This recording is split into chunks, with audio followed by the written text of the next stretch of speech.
Existuje nejaká nadprirodzená dimenzia? Svet mimo toho, ktorý poznáme? Existuje život po smrti? Naozaj existujú anjeli? Môžu naše sny obsahovať posolstvá z neba? Dokážeme preniknúť do starovekých tajomstiev nadprirodzená? Sú zázraky uzdravenia skutočné? Sid Roth strávil 35 rokov výskumom tajomného sveta nadprirodzená. Pripojte sa k Sidovi v tejto časti programu To je nadprirodzené.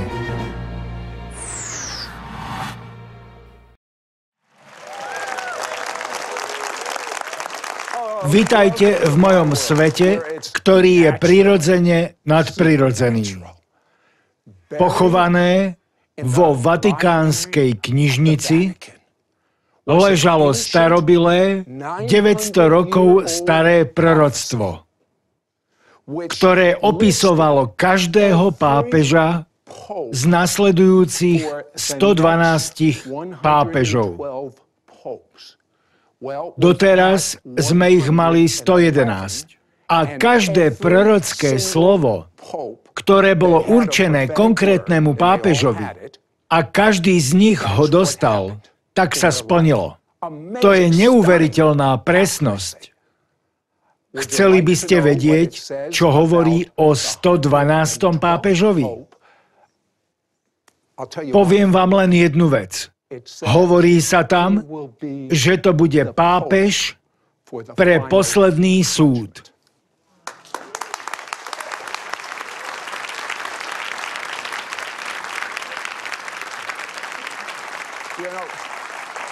Tom a Chris, píšete knihy, ktoré číta veľa ľudí, vyhlásili ste veľmi závažné predpovede, tak sa mi zdá, že máte radi nebezpečný život. Vydali ste sa na veľmi klzký ľad a zostávate tam.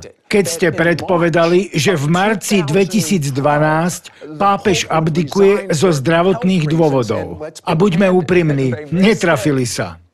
Alebo áno? Najprv sme si mysleli, že sme naozaj netrafili, ale teraz sme sa dozvedeli, že to tak nebolo. Predpovedali sme, že Benedikt pôjde do dôchodku zo zdravotných dôvodov v marci alebo apríli. Keď nastal ten čas, minul sa a nič viditeľné sa nestalo, tak sme boli zvedaví, ako dopadne druhá predpoveď z roku 2012, že určite abdikuje pred koncom roku 2013. A teraz sme sa dozvedeli od redaktora Observatore Romano, čo sú oficiálne vatikánske noviny, že pápež Benedikt v skutočnosti oficiálne rezignoval koncom marca 2012. Privátne úzkému kruhu kardinálov, ktorí to museli držať v tajnosti a nesmeli to povedať ani ďalším kardinálom. To sa stalo minulý rok, ale oficiálne to bolo oznámené o rok neskôr. Takže zvláštnym spôsobom sme mali pravdu v oboch prípadoch. Keď už hovoríme o tom mať pravdu, tak som fascinovaný tým 900 rokov starým proroctvom. Vyslovil ho svätý Malachiáš. Povedzte nám nejaké detaily o týchto proroctvách.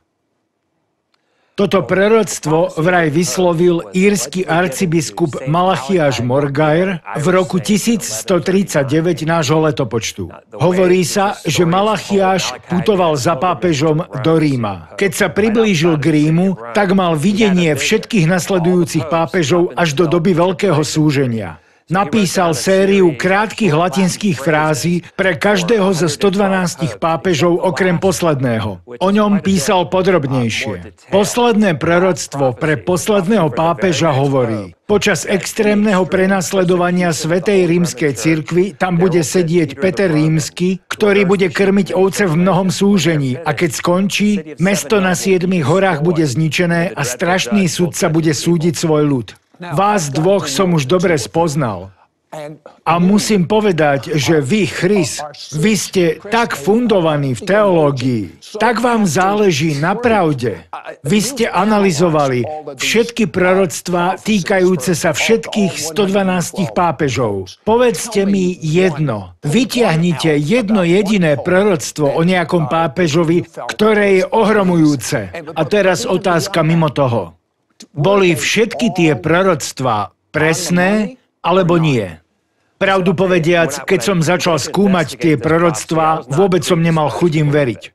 Nie som katolík, som protestant, takže som sa na ne díval veľmi skepticky a kriticky. Niektoré z nich sa mi zdajú veľmi všeobecné, niektoré asi opisujú rodový erb pápeža alebo hovoria o udalostiach počas jeho pápežstva, ale tie, ktoré sú presné, ktoré odvážne predpovedajú udalosti, sú tak presné, že som ich naozaj nemohol ignorovať. A myslím si, že vyžadujú, aby sme ich brali vážne. Napríklad. Asi najviac ma zaujalo proroctvo o pápežovi Benediktovi XV, ktorý bol pápežom od roku 1914 do roku 22. Proroctvo v latinčine znelo Religio de populata, čo znamená náboženstvo vyľudnené, spustošené, čo sa stalo v období roku 1914 až 22, Prvá svetová vojna. Zdevastovalo Európu aj katolícku cirkev. Ale ešte to zhoršila bolševická revolúcia v Rusku, kde 200 miliónov ľudí opustilo cirkev a vstúpilo do komunistickej strany. A tých, čo neodišli, tak na tých sa Lenin obzvlášť zameral, aby ich vyhubil. Takže náboženstvo bolo vyľudnené, spustošené viac než v hociktorom inom období dejín. Takže proroctvo bolo veľmi presné. A prečo hovoríte, že teraz to bude ten posledný pápež?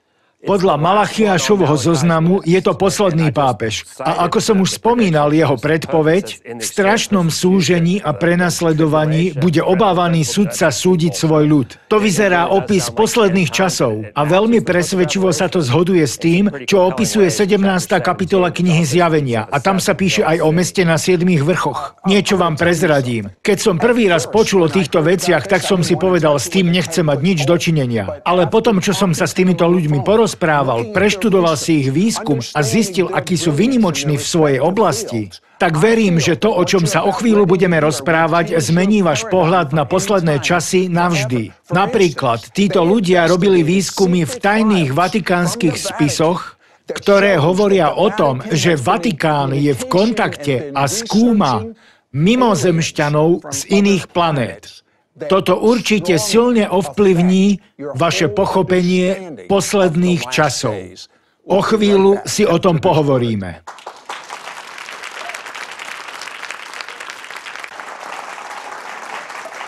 Biblia nás varuje pred veľkým podvodom, klamom v posledných časoch, pretože ľudia nebudú mať lásku k pravde, tak príjmú v posledných dňoch lož, podvod. Ešte raz zopakujem, že verím, že to, čo budete teraz počuť, úplne zmení váš pohľad na posledné časy. Tom, verím, že ste boli osobne vybraní Bohom, aby ste uskutočnili svoju úlohu vo výskumnom tíme posledných dní.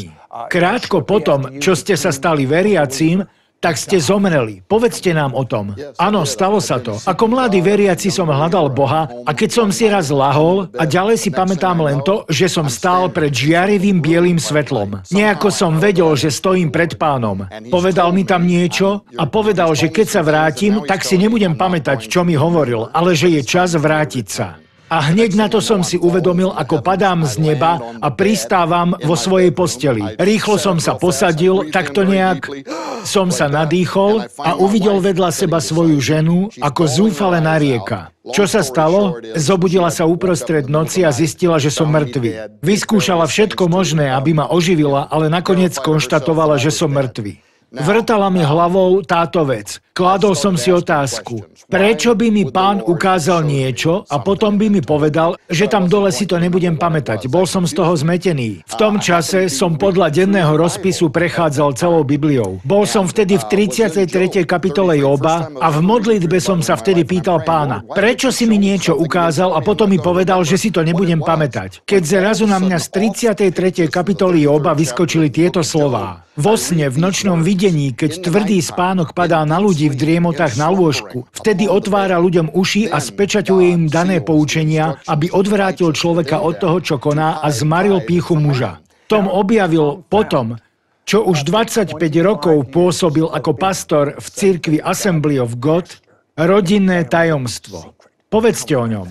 Prvá vec, na ktorú si pamätám z detstva, bolo to, že som sa v noci zobudil na to, ako moja sestra k smrti vydesená kričí. Všetci bežali do jej izby, ale mama mi ako dieťaťu nepovedala, čo sa vlastne stalo. Až o mnoho rokov neskôr som sa dozvedel, že toto bola prvá noc, v ktorú začala mávať zvláštne skúsenosti, svetskými ľuďmi nazývané prepadnutie mimozemšťanmi. Zobudila sa na to, že pri jej posteli stáli 3 malé šedivé postavy s hlavami v tvare hrušky. Niečo medzi sebou mrmlali, ale ona nerozumela. Keď začala kričať, tak tie postavy sa jednoducho vyparili, zmizli.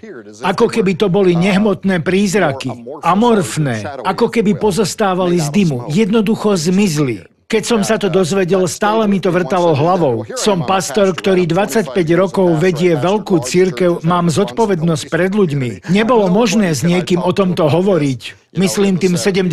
roky. Ale kúsok po kúsku sa ku mne začali dostávať informácie, ktoré ma priviedli k záveru, že sa tu jedná o fenomén démonov. Prečo? V prvom rade ich zlomyselné, nenávistné správanie. Ale čo je dôležitejšie, a je to podstatné, zistili sme, že keď sme proti týmto bytostiam použili meno Ježiš Kristus, tak sme natrvalo zastavili ich aktivity. V deň, kedy moja sestra odovzdala život Ježišovi, všetky tieto veci v jej živote skončili a to presvedčilo tohto starého kazateľa, že sa nejedná o mimozemšťanov, ale o démonov. Chris, vy ste evangelikál, ste teológ, máte na to vzdelanie, vo svojom štúdiu ste sa zamerali na protestantských a katolíckych reformátorov a Boh si vás takto taktiež pripravoval pre tento projekt. Keďže viem, že mávate prorocké sny, povedzte mi aspoň o jednom. Musím tu jednoznačne povedať, že za mladí som bol zapojený do množstva divných vecí, ale Boh úplne zmenil moje zmýšľanie. Keď sa zmenili moje hodnoty a začal som sa viac a viac zaoberať Božím slovom, tak Boh mi dal sen, víziu, že si ma použije v oblastiach, o ktorých sa väčšina kresťanov bojí aj hovoriť. Keď ich vidíte oboch, tak je vám jasné, že Boh si dal dokopy výborný výskumný tím. Ale teraz k otázke, ktorú mám na vás. Čo ste odkryli vo vatikánskych záznamoch, ktoré sa týkajú mimozemšťanov? Zostal som úplne šokovaný už len z toho, že sa zapodievajú výskumom takýchto vecí. Vatikán má o tomto záznamy už celé storočia. Napísal som 2 kapitoly z histórie, ktoré sa týkajú záujmu Vatikánu o mimozemšťanov. Majú dokonca o tom vypracovanú celú teológiu, nazývanú princíp plnosti. Znamená to, že čo Boh môže urobiť, to určite urobí. Z toho vyplýva, že existenciu mimozemšťanov považujú za nevyhnutný následok Božej všemohúcnosti. A vy ste dokonca robili výskum s vatikánskymi astronómami. Čo vám povedali? Je to zvláštne. Mali sme dokonca príležitosť dostať sa na horu Mount Graham v Arizone, kde sa nachádza tzv. Vatikánsky teleskop pokročilej technológie, zvaný VAT, na ktorom vatikánsky astronómovia študujú kozmický priestor. A v súvislosti s tým, že sme tam boli, keď sme dostali povolenie od Arizonskej štátnej univerzity stretnúť sa s tamojšími astronómami, ktorí boli jezuitmi, tak sme získali prístup k špičkovým astronómom pracujúcim v Ríme. Vrátane astronóma, ktorý sa volá Guy Consolmagno, ktorý patrí k najvýznamnejším vatikánskym astronómom. A čo významné ste sa od neho dozvedeli? 2 veľké veci. Poprvé, tento človek hovorí, a to veľmi otvorene, úplne bez rozpakov. Veľmi skoro budú národy očakávať od mimozemšťanov, že ich zachránia, spasia. Keď poviete takéto vyhlásenie, ľudia, počuli ste, čo práve povedal? Je vám jasné, ako to všetko rýchlo speje ku koncu a že sme naozaj v posledných z posledných dní?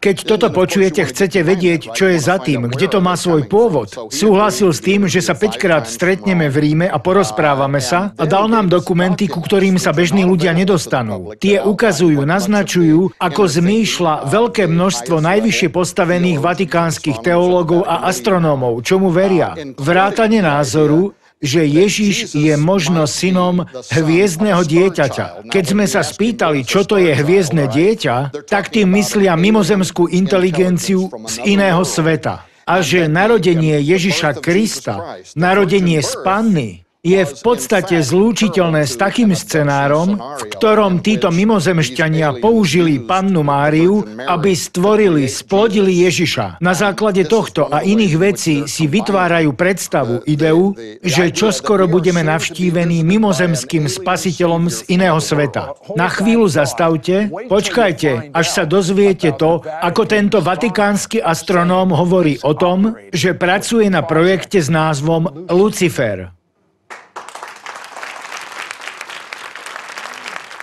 O chvíľu sme späť na To je nadprirodzené.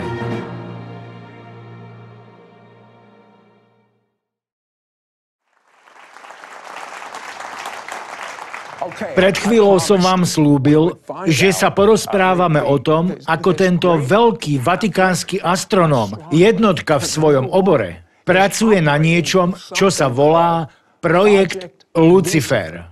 Čo to je? Na vrchole hory Mount Graham v Arizone Vatikán vlastní komplex observatórií. Obsahuje 3 veľmi výkonné teleskopy. O vatikánskom teleskope pokročilé technológie sme hovorili. Je to rádioteleskop. Potom je tam veľký binokulárny teleskop. Je to najvýkonnejší teleskop na celom svete. Dokonca nám tvrdili, že z neho dostanú lepšie snímky ako z Hubbleovho vesmírneho teleskopu. K tomuto teleskopu je pripojený infračervený fotoaparát. Jeho názov je Lucifer. Toto je teda veľmi zvláštne meno pre fotoaparát.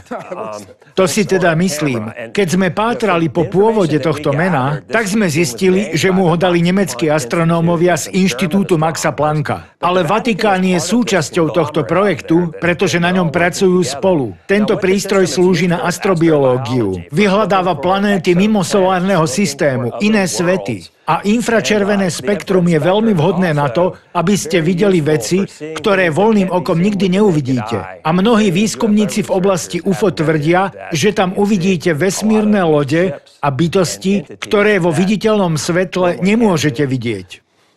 Porozprávajte o tom, čo vám povedali vatikánsky astronómovia a čo iní experti nevedia, veď aj vy sami máte výskumný tím. Povedzte mi o zopár veciach. Predovšetkým chcem povedať, že počas celého dňa, čo sme tam strávili, tak sme mali možnosť hovoriť s jezuitmi, čo tam pracujú. Hovorili sme aj so systémovými inžiniermi. Mali sme prístup všade, ale jedna vec, čo nás zarazila pri používaní Lucifera a iných zariadení, bolo to, s akou samozrejmosťou astronómovia hovorili o UFO. Dokonca sa nám zdalo, že sú takmer otrávení tým, že tých UFO je tam tak veľa. Musím sa vám priznať, že keď mám byť celkom úprimný, tak pre mňa pojem UFO je stále pojem vedeckej fantázie. Ale keď som povedal môjmu tímu o tomto interviu, tak jeden z jeho členov mi povedal, že keď mal 12 alebo 13 rokov, tak videl UFO, oni ho navštívili a hovorili s ním. A to je len jeden z malého počtu ľudí. Štatistiky nám hovoria, že jeden z 2 Američanov verí v UFO, v neidentifikovateľné lietajúce predmety. A teraz o nich počúvame správy z celého sveta. Aj veľa kresťanov ich videlo. Spolu s mojou ženou sme raz kráčali po jednej hore, keď sa zrazu prudko z neba zniesol strieborný disk a stváral čudné veci. Nevedeli sme, či je to aniel, démon alebo čo to je, ale určite to bolo to, čo väčšina ľudí nazýva UFO. Takže samozrejme, že pre mňa tento fenomén je veľmi skutočný. A tak je úplne jasné, že chcete zistiť, čo za tým je. Počkajte, keď je to démonické, prečo to Vatikán chce študovať? Ide o to, že oni to nielen študujú. Corrado Balducci bol oficiálnym tlačovým tajomníkom Vatikánu. Bol aj oficiálnym hovorcom, čo sa týka prítomnosti mimozemšťanov. Nielen ich existencie niekde vo vesmíre, ale aj ich prítomnosti tu na Zemi teraz. Na YouTube si môžete pozrieť jeho vystúpenia v televízii, kde hovorí za cirkev. Povedal, že cirkev využíva všetky svoje zastupiteľstvá po celom svete, aby získavala informácie o tom, čo mimozemšťania robia na Zemi teraz. Takže oni tomu hlboko veria bez ohľadu na to, aký my dvaja na to máme názor. A čo sa týka najmä únosov mimozemšťanmi, o tom som presvedčený, že sú to démonické aktivity, nie bytosti z iných svetov, skôr z inej dimenzie. Vstupujú do nášho sveta a vystupujú z neho, určite majú sprísahanecký plán, zahrňajúci možno ľudských hybridov. Máme veľa čo skúmať. Tým našich 6 bádateľov zhromaždil tisíce strán informácií, máme teológa, ktorý nás stráži, aby sme niekde neuleteli. Ale to, čo tí ľudia vo Vatikáne tvrdia, vo veľkej miere ovplyvní kresťanský systém viery. V Ríme na Pápežskej univerzite vyučuje jeden profesor základnej teológie. Je to veľmi vysoko rešpektovaný intelektuál. Volá sa Giuseppe Tanzalaniti, ktorý nedávno napísal článok, v ktorom tvrdí, že veľmi skoro príde čas, keď nebudeme musieť ihneď zaprieť našu kresťanskú vieru z počiatku, ale z iného sveta dostávame informácie a ihneď ako budú potvrdené, tak to bude vyžadovať prehodnotenie nášho chápania evanjelia, ako ho poznáme. Toto je druh informácií, ktoré dostávame z najvyšších úrovní vatikánskej inteligencie. Po tom všetkom, čo ste zistili, kam to podľa vás vedie? Myslím, že to vedie k pozoruhodnej veľkej lži, podvodu. Myslím si, že niečo vedia alebo niečo tušia. A preto začínajú pripravovať verných katolíkov. A samozrejme, Vatikán má dosah ďalej než len na katolíkov. Pokúšajú sa na to pripraviť celý svet. Chcel by som vám niečo povedať.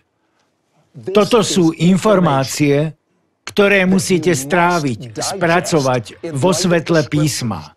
Ale najdôležitejšie nie je to, o čom tu hovoríme. Najdôležitejšie je to, aby ste poznali Boha. Bez ohľadu na to, či príde o minútu, alebo či príde o 20 rokov. Musíte ho poznať osobne, sami pre seba. Náboženstvo je dobré, ak vám pomáha spoznávať Boha. Ale ak končí pri sebe, neznamená vôbec nič. Jediný spôsob, ako spoznať Boha, je uvedomiť si toto. Boh už pre vás urobil všetko, čo bolo potrebné urobiť. Jeho Mesiáš bol poslaný na zem, aby zomrel. Syn živého Boha vstal z mŕtvych a všetky vaše hriechy a všetky vaše choroby boli vložené na neho a jeho ranami ste boli uzdravení. Urobte Ježiša pánom svojho života ústami. Žiadna formálna modlitba. Povedzte: Ježiš, robím ťa svojim pánom, ži v mojom vnútri. Odpusti mi všetky moje hriechy. Takto to hovorí Biblia. Možno povieš, že to je príliš dobré. Súhlasím, je to príliš dobré. Vezmi si z Božej dobroty,